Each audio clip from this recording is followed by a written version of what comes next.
অফিসে আমার প্রতি সবার নজর ছিল, শুধুমাত্র সহকর্মীরা নয়, বরং আমার বসও আমার দিকে বেশ নজর রেখেছিলেন। একদিন বস আমাকে তার কেবিনে ডেকে আমার সাথে জোর করে খারাপ কিছু করার চেষ্টা করেন। আমি সাহস করে বসকে দূরে ঠেলে দিয়ে কেবিন থেকে বের হয়ে আসি। বের হয়ে লিফটে উঠতেই বসও আমার পিছু নেন। হঠাৎ লিফটটি বন্ধ হয়ে যায়। আমাকে একা দেখে বস লিফটের মধ্যেই আমাকে। একদিন অবশেষে কুনাল বসের কাছে গিয়ে কিছু কথা বলার সাহস পেলাম। সেদিন রাতে নিজের মতো করে সাজগোজ করে তার ঘরের দিকে রওনা হলাম। ঘরে ঢুকে দেখি সে জানালার পাশে দাঁড়িয়ে বাইরে তাকিয়ে আছে। ধীরে ধীরে তার দিকে এগিয়ে গিয়ে পেছন থেকে হালকা করে স্পর্শ করি। কিছুক্ষণ এমনই দাঁড়িয়ে থাকলাম, আর সে আমার থেকে দূরে সরে গেল না। আমি বললাম, কুনাল, কেন এমন করে এড়িয়ে যাচ্ছ? তুমি কি জানো কতদিন ধরে তোমাকে নিয়ে আমি কত চিন্তা করছি? তোমার সামনে থাকলেও তুমি কেন এমন দূরে দূরে থাকছ? কথাগুলো বলতে বলতে আমার হাত তার কাঁধে স্পর্শ করে। সে ঘুরে তাকাল না, আর আমি মৃদু হাসি দিয়ে তাকে জড়িয়ে ধরলাম। যেন মুহূর্তটি থেমে গেল আমাদের জন্য। বন্ধুরা, আজকের গল্পটি অনেক বেশি স্পেশাল, আশা করছি তোমাদের ভালো লাগবে। আর প্লিজ ভিডিওটিতে একটা লাইক করে দেও। আমার বয়স 25 বছর। আমি অনেক সুন্দর আর আকর্ষণীয় ছিলাম। আমার নাম তানিয়া। শহরে আসার পর থেকেই আমি অনেক ছোট পোশাক পরে থাকি, যা আমাকে আরও আকর্ষণীয় করত। আমি আমার শরীরের অনেক যত্ন নিতাম। এত কিছুর করার পিছনে একটা কারণ হলো যেন আমি একটি ভালো চাকরি পাই। এই চাকরি পাওয়ার জন্য আমি ইচ্ছা করেই বসের গাড়ির সামনে যেতে চেয়েছিলাম, কারণ এতে আমার চাকরি পাওয়ার সম্ভাবনা ছিল। কিন্তু আমি জানতাম না যে এই চাকরির মূল্য আমাকে আমার সম্মান দিয়ে দিতে হবে। হালকা আঘাতের কারণে আমার হাঁটুতে সামান্য ব্যথা হয়েছিল, তবে সৌভাগ্যক্রমে বড় কোনো আঘাত পাইনি। বস আমাকে সাহায্য করে হাসপাতালে নিয়ে যান এবং প্রাথমিক চিকিৎসার ব্যবস্থা করেন। তিনি তখনও জানতেন না যে আমি তার কোম্পানিতে ইন্টারভিউ দিতে এসেছিলাম। এই আইডিয়াটা আমার এক বন্ধুর কাছ থেকে পেয়েছিলাম। সে আমার এই বসের কোম্পানিতে কাজ করে। বস আমার ঠিকানা জানতে চেয়েছিলেন এবং ক্ষতিপূরণের জন্য আমাকে কিছু আর্থিক সাহায্য করেছিলেন। শহরে আমার কোনো আত্মীয় ছিল না, এবং আমি চিরতরে আমার মামার বাড়ি ছেড়ে চলে এসেছিলাম, কারণ আমার মামি আমাকে অনেক কষ্ট দিয়েছিলেন। আমার এই পরিস্থিতির কথা বসকে জানাই এবং বলি যে এই শহরে আমার কেউ নেই, আমি এখানে চাকরির খোঁজে এসেছি। তখন বস বললেন, ঠিক আছে, আমি আমার বাড়িতে তোমার জন্য একটি রুমের ব্যবস্থা করতে পারি, এবং সুস্থ হয়ে উঠলে তোমাকে চাকরির একটা ব্যবস্থা করে দিব। বসের এই সহায়তার মাধ্যমে তিনি একজন ভালো মানুষ বলে মনে হচ্ছিলেন, এবং আমারও থাকার কোনো নির্দিষ্ট জায়গা ছিল না, তাই আমি তার প্রস্তাবটি মেনে নিলাম। তার নাম ছিল কুনাল। তার বাড়ি বড় হলেও তিনি একাই থাকতেন এবং বাড়িতে কয়েকজন কর্মচারী ছিল। বাড়িতে আসার পর খুব বেশি সময়ও হয়নি, তাই আমি শান্তভাবে তার দেওয়া ঘরটিতে চলে গেলাম। আচমকা ঘটে যাওয়া এই দুর্ঘটনাটি আমার জীবনে অদ্ভুত কিছু ঘটনা নিয়ে আসবে, তা একদমই বুঝতে পারিনি। তবে এটুকু জানতাম যে এমন হঠাৎ করে কারো সাথে সাক্ষাৎ হওয়ার পেছনে কোনো না কোনো কারণ থাকে। যখন পর্যন্ত আমার পা পুরোপুরি সুস্থ হচ্ছিল না, কুনাল আমার প্রতি অনেক যত্ন নিয়েছিলেন। এই সময়ে জানতে পারলাম তিনি একজন সফল ব্যবসায়ী। কিছুদিনের মধ্যেই আমি পুরোপুরি সুস্থ হয়ে উঠলাম। সুস্থ হওয়ার পর ভাবলাম যে এবার আমাকে সেই বাড়ি ছেড়ে যেতে হবে। সেদিন কুনাল নিজেই আমাকে জিজ্ঞাসা করলেন যে আমি কবে চলে যাব। তখন আমি তার সামনে আবেগে ভেঙে পড়লাম। বললাম, আমার এখানে থাকার মতো কোনো জায়গা নেই এবং এখনও পর্যন্ত কোনো চাকরিও পাইনি। যেদিন আপনার গাড়ির সাথে আমার দুর্ঘটনা হয়েছিল সেদিন আমার একটি ইন্টারভিউ ছিল, যা এখন আমার হাতছাড়া হয়ে গেছে। আমার কান্না দেখে কুনাল আমাকে তার কোম্পানিতে একটি চাকরি দিলেন এবং তার বাংলোতে থাকার জন্য একটি রুমের ব্যবস্থা করলেন। তিনি বললেন, যতদিন না অন্য কোথাও থাকার ব্যবস্থা করছি ততদিন আমি এখানে থাকতে পারি। এত ভালো সুবিধা পাওয়ায় আমি সেই বাড়ি ছাড়তে চাইনি, কিন্তু কুনাল আমাকে অন্য কোথাও থাকার জন্য 1 মাস সময় দিয়েছিলেন। এবার থেকে আমার নতুন চাকরি শুরু হলো। অফিসে গিয়ে জানতে পারলাম যে কুনাল এর বাবা এখানকার বড় বস। সেদিন প্রথমবার তার সাথে আমার দেখা হওয়ার কথা ছিল অফিসে। আমি কেবিনে ঢুকতেই তিনি কিছুক্ষণ তাকিয়ে রইলেন এবং আমাকে বসতে বললেন। আমি নিজের পরিচয় দিলাম এবং তারপর কেবিন থেকে বের হতে যাব। তখন তিনি হঠাৎ করে আমার হাত দুটি ধরে ফেললেন এবং ছাড়তে চাইছিলেন না। তার এই ব্যবহারে আমি কিছুটা অবাক হয়ে গেলাম। কেন জানি না, মনের ভিতর অনেক ভয় পেতে থাকলাম। চাকরির প্রথম দিনেই তিনি আমাকে 5-6 বার কেবিনে ডেকেছিলেন, যা আমার খুব একটা ভালো লাগছিল না। তবুও কিছু বলার সাহস পাইনি, কারণ কিছু বললে হয়তো চাকরিটা চলে যেত। সেদিন সন্ধ্যায় বাড়ি ফিরলে দেখি ছোট বস কুনাল বাড়িতে নেই। আমি বাড়ির পরিচারিকার কাছে বসের ব্যাপারে জানতে চাইলে সে জানান কুনাল এই বাড়িতে একাই থাকেন। তার এত ধনসম্পদ দেখে আমার চোখ যেন চকচক করছিল। আমার মনে অর্থের লোভ তৈরি হতে শুরু করে। রাতে ইচ্ছাকৃতভাবে ছোট পোশাক পরে কুনালের রুমে যাই। আমি সামান্য ল্যাংড়াতে হাঁটছিলাম, যা দেখে কুনাল এগিয়ে এসে জানতে চান কি হয়েছে। আমি বললাম, আমার পায়ে খুব ব্যথা হচ্ছে, আর সহ্য করতে পারছি না। এই ব্যথা তার সেদিনের অ্যাক্সিডেন্ট এর কারণে হচ্ছে। কুনাল বস অনেক ভালো মনের মানুষ ছিল। আমি তার প্রেমে পড়ে গিয়েছিলাম, আর আমার ভিতরে টাকার লোভ কাজ করছিল। আমি বললাম, পায়ের ব্যথা সহ্য করতে পারছি না, তাই এখানে এসেছি। কুনাল আমার হাত ধরে আমাকে বিছানায় বসিয়ে দিল এবং আমার পায়ে ক্রিম লাগাতে শুরু করল। আমি ছোট পোশাক পরা ছিলাম, যা হাঁটুর উপরে পর্যন্ত ছিল। আমি কুনালের দিকে তাকিয়েছিলাম, আর সে মনোযোগ দিয়ে আমার পায়ে ক্রিম লাগাচ্ছিল। সে একবারও আমার দিকে তাকায়নি। জানি না কেন। আমি ধীরে ধীরে তার কাছে আসার চেষ্টা করছিলাম, তখনই সে বলল, আজ রাতে আমি বাইরে গেস্ট রুমে ঘুমাব, তুমি এই ঘরে বিশ্রাম নাও। তার এই কথা শুনে আমি হতভম্ব হয়ে গেলাম। এক মুহূর্তে যেন সব থেমে গেল। কুনাল শুধু আমার পায়ে ব্যথার ক্রিম লাগিয়ে কিছুক্ষণ পর রুম থেকে বেরিয়ে গেল। কিন্তু এত সহজে হাল ছাড়ার মতো আমি নই। আমি জানতাম কিভাবে নিজের উদ্দেশ্য পূরণ করতে হবে, তাই আমার চেষ্টা চালিয়ে গেলাম। পরের দিন আমি ঠিক সময়ে অফিসে পৌঁছালাম, যদিও কুনাল আমাকে তাদের বাড়িতে থাকার সুযোগ দিয়েছিল। অফিসের পথে আমরা আলাদা আলাদা যেতাম। অফিসে ঢুকে লিফটের সামনে এসে দেখি বড় বসও সেখানে দাঁড়িয়ে আছেন। তিনি কুনালের বাবা। লিফটে ওঠার পর তিনি আমাকে আন্তরিকতার সঙ্গে শুভ সকাল জানালেন এবং এক মুহূর্তের জন্য বন্ধুত্বপূর্ণ ভঙ্গিতে কাঁধে হাত রাখলেন। এরপর আচমকা তার হাতের অবস্থান একটু অস্বস্তিকর মনে হল, যদিও তিনি কিছু বলেননি। অফিস ছিল ৫ম তলায়, আর লিফটের দরজা খোলার জন্য আমরা তখন অপেক্ষা করছিলাম। লিফট আমাদের গন্তব্যে পৌঁছানোর আগেই হঠাৎ বন্ধ হয়ে গেল। সিকিউরিটিতে ফোন করার বদলে বড় বস আমাকে নিজের দিকে টেনে নিলেন। আমি বললাম, আপনি কি করছেন?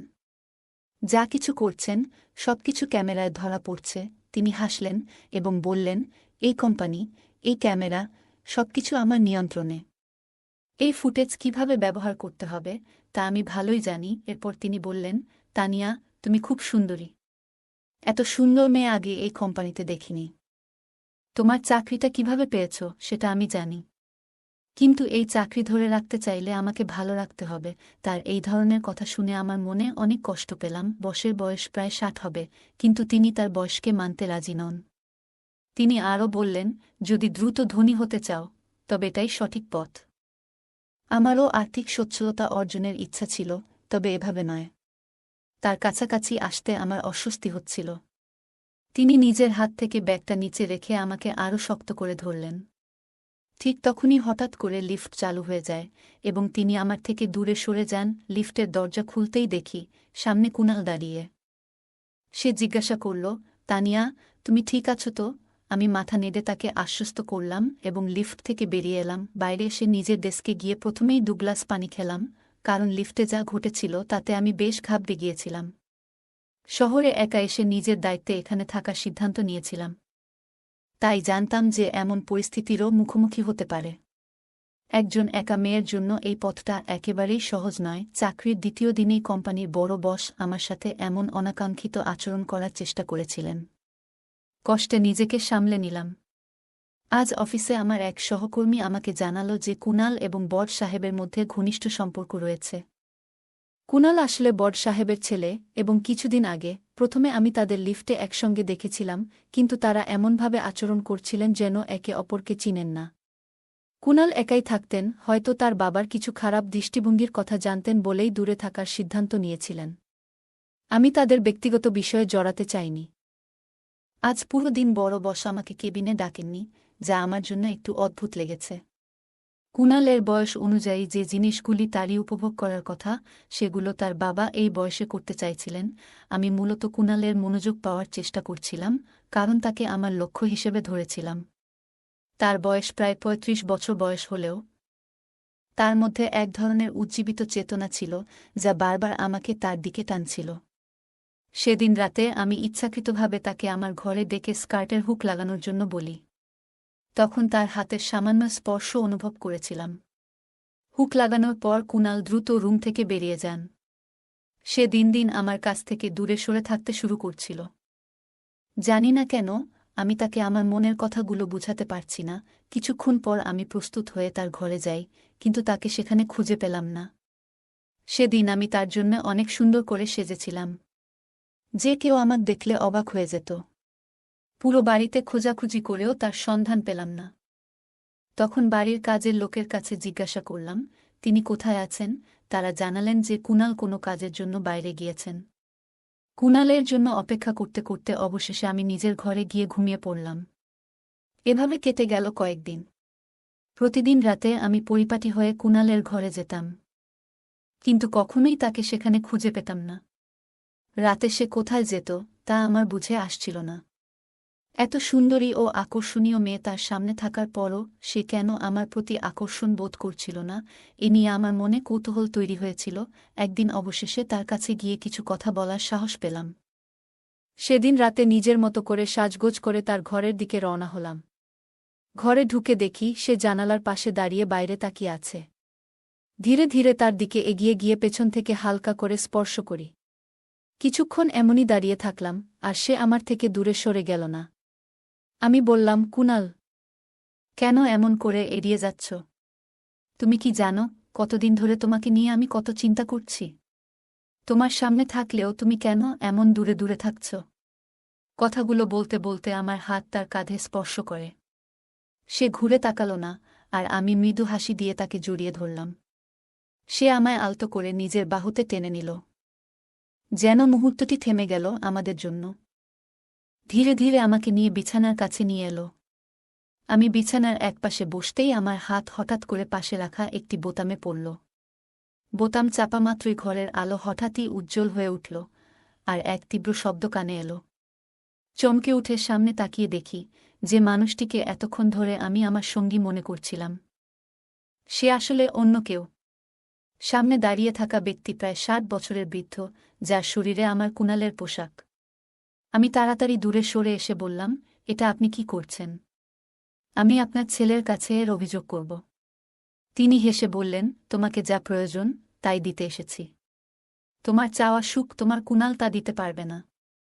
তার অভ্যাসই এমন, সে শুধু মানুষের মন ভাঙে। তার কথা শুনে আমি বেশ অবাক হয়ে গেলাম। বললাম, আপনি যে ধরনের সুখের কথা বলছেন তা সম্ভব নয়, কারণ আমি আপনার ছেলেকে সত্যিই ভালোবাসি। তিনি একটু হেসে বললেন, ভালোবাসা? আর তা ওর জন্য? ও তোমার অনুভূতির মূল্য কোনোদিনও দেবে না। আমি দেখছি গত কয়েকদিন ধরে তুমি তার কাছে যাওয়ার চেষ্টা করছ। কিন্তু তুমি কি জানো সে প্রতিদিন রাতে কোথায় যায়? এটা জানলে তোমার এই ভালোবাসার অনুভূতি হয়তো বদলে যাবে। আমি তার কথা শুনে অবাক হয়ে গেলাম। তোমাকে আমার কাছেই আসতে হবে, তবে চিন্তা করো না, তিনি বললেন, আমি তোমাকে গ্রহণ করব ততক্ষণে, যতক্ষণ তুমি নিজে থেকে আসতে চাও। এরপর তিনি আমার কাছে এসে আমার হাত ধরলেন। আমি নিজেকে সরিয়ে নিতে চেষ্টা করলাম, তখন তিনি বললেন, ভয় পেজো না, আমি তোমার উপর কোনো জোর খাটাব না। যেমনভাবে এসেছ ঠিক তেমনই এখান থেকে চলে যেতে পারবে। তবে আমি নিশ্চিত 1 ঘণ্টা পর তুমি নিজেই আমার কাছে ফিরে আসবে। কারণ যেটা তুমি খুঁজছ সেই স্বাচ্ছন্দ্য আমার কাছেই আছে। হ্যাঁ, আমার বয়স বেশি। যা কিছু তুমি চাও সবকিছু তোমার চোখের সামনেই আছে। এ কথা বলে তিনি আমার হাত ধরে আমাকে ঘরের বাইরে নিয়ে গেলেন। তারপর আমাকে তার গাড়িতে বসালেন এবং নিয়ে চললেন এক হাসপাতালে। কেন সেখানে যাচ্ছি সেটা আমি বুঝতে পারলাম না। হাসপাতালের দরজায় পৌঁছাতেই আমরা লিফটের দিকে এগোলাম। লিফট খুলতেই দেখি সামনে দাঁড়িয়ে আছে কুনাল। সে তখন নিরাপত্তার পোশাক পরে রাতের শিফটে হাসপাতালের নিরাপত্তা রক্ষীর কাজ করছে। তাকে এই অবস্থায় দেখে আমি একেবারে হতভম্ব হয়ে গেলাম। মনের গভীরে আঘাত পেলাম, কারণ আমার বিশ্বাস ভেঙে পড়ছিল। আমি সেখান থেকে মাথা নিচু করে বেরিয়ে এলাম। তখন বড় সাহেব হেসে বললেন, এই তো তোমার সেই অর্থশালী কুনাল, যে রাতের বেলায় নিরাপত্তার দায়িত্ব পালন করে। ধীরে ধীরে আমার মনের ভেতর থেকে কুনালের প্রতি আসক্তি কমতে শুরু করল। লিফটের সামনে দাঁড়িয়ে আমার ভেতরে এক ধরনের তিক্ততা আর ক্রোধ জমতে শুরু করল। বড় সাহেব বলল, এই কারণেই আমি এই অবহেলিত ছেলেটির সঙ্গে এক ছাদের নিচে থাকি না। তিনি বললেন, কারণ সে কেবল একজন সাধারণ নিরাপত্তারক্ষীর কাজ করে। ঠিক তখনই কুনা সেখানে এল। সে আমাকে দেখে বিস্ময়ে বলল, তুমি এখানে কেমন করে এলে, তানিয়া? আমি জিজ্ঞাসা করলাম, তুমি কি না একটি কোম্পানির মালিক? তবুও তুমি কেন এমন কাজ করছ? কুনাল শান্ত গলায় বলল, তোমাকে ব্যাখ্যা দেওয়ার প্রয়োজন নেই। তবে সত্যি হল, গত কিছুদিন ধরে আমার এবং আমার বাড়ির সঙ্গে তোমার কিছু সম্পর্ক তৈরি হতে চলেছে। হ্যাঁ, আমি একটি কোম্পানির মালিক, কিন্তু তোমার মনে হয়তো প্রশ্ন উঠছে কেন আমি রাতের বেলায় নিরাপত্তার কাজ করি এবং আমার বাবা আর আমি কেন পরস্পরের সঙ্গে কথা বলি না। তার আসল কারণ হল, একটি বছর আগে আমি এই হাসপাতালের লিফটে আমার স্ত্রী ও শিশুকে হারিয়েছিলাম। সে নীরবে একটু থামল, তারপর বলল, আমার স্ত্রী তখন গর্ভাবস্থার ৯ম মাসে ছিল। তাকে ডেলিভারির জন্য এই হাসপাতালেই এনেছিলাম। প্রসব ওয়ার্ড ছিল ৪র্থ তলায়। কিন্তু লিফট হঠাৎ করে ২য় তলায় আটকে যায়। সেই সময় লিফটে শুধু আমরা দুজনই ছিলাম। আমার স্ত্রী তীব্র ব্যথায় কাতরাচ্ছিল।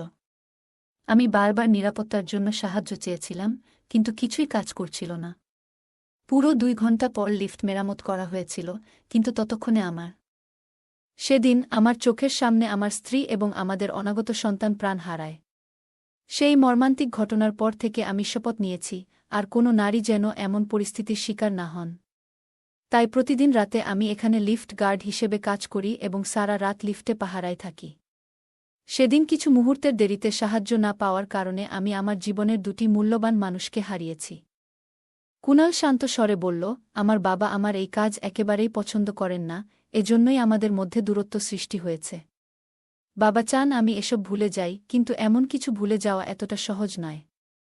কারণ এর সঙ্গে আমার গভীর আবেগ জড়িয়ে আছে। কুনাল এর এই কথা শুনে আমার চোখে অশ্রু চলে এলো। তার অনুভূতিগুলো এতটাই আন্তরিক ছিল যে শুনে তার বাবারও চোখ ভিজে উঠল। তিনি ছেলেকে জড়িয়ে ধরে মাফ চাইলেন। এদিকে বড় সাহেব আমার দিকে ফিরে বললেন, আমাকে ক্ষমা করো, আমি তোমার পরীক্ষা নিচ্ছিলাম। তুমি কিন্তু কুনালের প্রতি শুধু তার অর্থের জন্য আকৃষ্ট হয়েছিলে। তুমি ইচ্ছাকৃতভাবে তার গাড়ির সামনে এসে তাকে বাধ্য করেছিলে তোমার সাহায্য করতে। কিন্তু একটা বছর আগে কুনালের জীবনে যা ঘটেছে, তারপর থেকে সে খুবই সংবেদনশীল হয়ে উঠেছে। সে সবসময় যে কোনো নারীর সাহায্যে প্রস্তুত থাকে। তুমি যে কাজটা করছিলে সেটা ভুল ছিল, তাই তোমার প্রতি কিছুটা কঠোর হতে বাধ্য হয়েছিলাম, বড় সাহেব বললেন। তার এই কথাগুলো শুনে আমার ভুলটা স্পষ্ট হয়ে গেল। আমি কুনাল এবং তার বাবার কাছে ক্ষমা চাইলাম। সত্যি বলতে, আমি ভাবছিলাম কুনালের সাথে বিয়ে করে তার সম্পত্তি নিয়ে আরামে জীবন কাটাব। তবে কুনাল সম্পূর্ণ ভিন্ন ধরনের একজন মানুষ, একজন সংবেদনশীল মানুষ, যিনি বড় একটি কোম্পানির মালিক হয়েও নিরাপত্তা রক্ষার কাজ করছেন, কারণ এই কাজের সঙ্গে তার আবেগ জড়িয়ে আছে। সেদিন আমার উপলব্ধি হল, টাকার থেকেও বেশি গুরুত্বপূর্ণ হল মানুষের প্রতি মানুষের অনুভূতি। টাকা তো উপার্জন করা যায়, কিন্তু একবার প্রিয়জনকে হারালে তাদের আর ফিরে পাওয়া যায় না। তাই টাকার চাইতে আমাদের কাছের মানুষদের মূল্য দেয়া প্রয়োজন। অর্থ থাকলেই যে জীবনে সুখ থাকবে এমনটা নয়। সবার জীবনেই কিছু না কিছু অভাব থাকে, আর তাই আমাদের উচিত যা আছে তা নিয়ে সন্তুষ্ট থাকা এবং সেই জীবনকে আনন্দময় করে তোলা। এই গল্প আমাদের মূল্যবান শিক্ষা দেয় যে প্রকৃত ভালোবাসা ও সম্পর্ক গড়ে তুলতে গেলে আত্মস্বার্থ বাদ দিয়ে আন্তরিকতা ও সততার প্রয়োজন। গল্পের মূল চরিত্রটি প্রথমে কুনালের প্রতি আকৃষ্ট হয়েছিল তার অর্থ ও আরামের জীবনের জন্য, কিন্তু আস্তে আস্তে তার ভুল উপলব্ধি করে। সে বুঝতে পারে, কুনাল শুধুমাত্র একজন ধনী ব্যক্তি নয়, বরং একজন সংবেদনশীল মানুষ, যার জীবনে গভীর মানসিক আঘাত রয়েছে এবং যিনি নিজের জীবনকেও মানবিক সেবার জন্য উৎসর্গ করতে ইচ্ছুক। বড় সাহেবের কথায় বোঝা যায়, তিনি মূল চরিত্রের উদ্দেশ্য যাচাই করতে চেয়েছিলেন। এমন আচরণের মাধ্যমে তিনি তাকে বুঝিয়ে দেন যে কাউকে স্বার্থের জন্য ব্যবহার করা ঠিক নয়। একজন মানুষের প্রকৃত মূল্য তার সম্পত্তি বা সামাজিক অবস্থান দিয়ে বিচার করা উচিত নয়, বরং তাকে বিচার করা উচিত তার মানবিক গুণাবলী ও অনুভূতির গভীরতা দিয়ে। গল্পটি আমাদের আরও শিক্ষা দেয় যে সঠিক উদ্দেশ্য নিয়ে মানুষের সঙ্গে সম্পর্ক তৈরি করা উচিত, যাতে সম্পর্কটি দীর্ঘস্থায়ী এবং মূল্যবান হয়। শুধু সুবিধা পাওয়ার জন্য সম্পর্ক গড়ে তোলা শেষমেশ নিজের ক্ষতি ডেকে আনতে পারে। মূল চরিত্রটি যখন নিজের ভুল বুঝতে পারে এবং কুনাল ও তার বাবার কাছে ক্ষমা প্রার্থনা করে, তখন সে তার নিজের আত্মপর্যালোচনা করে, যা ব্যক্তিত্বের উন্নতির জন্য অত্যন্ত প্রয়োজনীয়। বন্ধুরা, যদি এই গল্পটি ভালো লেগে থাকে তাহলে দয়া করে ভিডিওটি লাইক করুন এবং আমাদের চ্যানেলটি সাবস্ক্রাইব করুন। পাশে থাকা বেল আইকনটি প্রেস করুন, যাতে করে আমরা যখনই নতুন ভিডিও আপলোড করি তার নোটিফিকেশন সবার আগে আপনার কাছে পৌঁছে যায়। ধন্যবাদ।